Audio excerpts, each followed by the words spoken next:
ऐसे ही रामचरितमानस में वर्णन, समय सुहावन गारी राजा। बोले क्या?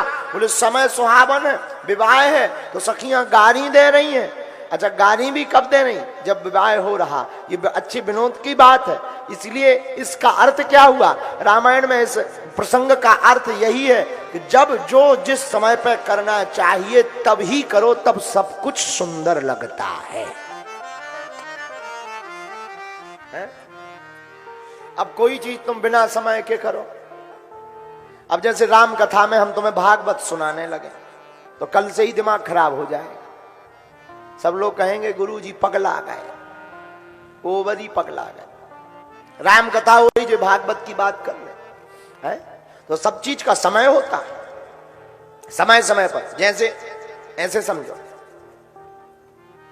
पांव की पायल पांव में ठीक लगती है, अब हाथ में बांधो तो कितनी भी महंगी हो, पर पांव की पायल पांव में ठीक लगती है। उसी प्रकार आंखों का काजल आंखों में ठीक लगता है। अब आंखों का काजल कितना भी महंगा हो, होंठों पे लगाओ। आप विचार करो, अगर होंठों पे लाली बना करके लगाओगे क्या होगा? क्या होगा? आदमी मूर्ख कहेंगे कि कहां से चुड़ैल घूम रही, कहेंगे कि नहीं? बोलो, इसका अर्थ क्या हुआ? हम नहीं कह रहे, रामायण में गोस्वामी जी कह रहे, समय सुहावन गारी विराजा। जब जैसा समय हो तब तैसा प्रेजेंटेशन देना चाहिए। और अभी वर्तमान में कोई हमसे पूछे कि समय कैसा है, देखो समय समय की बात है, समय समय पर होते है समय समय की बात। किसी समय का दिन बड़ा, किसी समय की रात, समय समय पर होते है समय समय की बात। राम जन्म का दिन बड़ा और कृष्ण जन्म की रात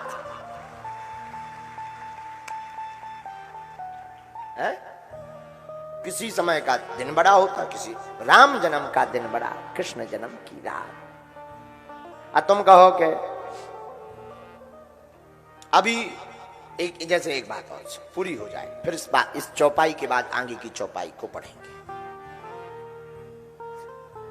महाराज दशरथ जी बैठे, विश्वामित्र जी, वशिष्ठ जी, सतानंद जी, चारों दुल्हा सरकार, सखियां बैठी, पंगत हो रही, व्यंजन पा रहे, भोजन पा रहे। सबसे पहले दाल चावल पाया, क्योंकि वो मिलाकर पाते हैं, पर अनेक व्यंजन हैं जिनके अनेकों के नाम हैं। अब सखियां हंस रही, किसके ऊपर? अयोध्या वालों के ऊपर। बोले क्यों? सखियां कह रही कि अयोध्या में जब तक रहे तब तक तो सत्तू घोल कर खाते रहे, अब जब से जनकपुर आ गए तो दही और चूड़ा खा रहे, नाना प्रकार के व्यंजन पा रहे, सब विनोद कर रहे बड़े आनंद के साथ में। एक बात है, इतनी गाली देने के बाद भी मुस्कान है सबके चेहरे पर। बोले क्यों? बोले जो समय पर कार्य करता है वो खुद भी हंसता है और दूसरों को भी हंसाता है।